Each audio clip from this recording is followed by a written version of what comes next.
मेरे भाई को जहांगीर और उनका बेटा सोहेल आपका नामपल्ली नाम पे क्या है रहते। आमिर है। आमिर साहब कहाँ के रहने वाले हैं आप? मैं टोली चौकी का रहने वाला हूँ। जहांगीर और सोहेल दोनों भी टोली चौकी के छे। जी साथ में सामान के ऐसे पैसे लगाते ना, फाइनेंसर आए दोनों भी। दोनों मिलके पैसे लगा के मेरे भाई को 2 महीने पहले 8 लाख रुपए दे के 12 लाख रुपए लिए। जी आपके भाई दो का नाम महीने क्या के था? बाद में हमला ऐसा तैसा करके पैसा फेर दिया उसका।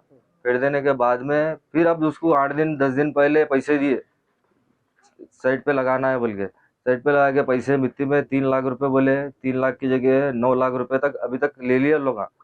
लेने के बाद में भी फिर अभी और पैसे देना ही चाहिए बोल के टॉर्चरा कर रहे थे। अब उसकी वजह से मेरा भाई सुसाइड कर लिया। आपके भाई का नाम क्या है? शेख इमरान अहमद है। क्या एज है उनकी? 38 रहती। शादीशुदा है वो? शादीशुदा है, कितने 3 बच्चे बच्चे हैं? हैं। 3 बेटे हैं क्या उनको। काम क्या कर रहे हैं? नामपल्ली क्या काम? ओल्ड फर्नीचर का बिजनेस है। फर्नीचर का बिजनेस? जी।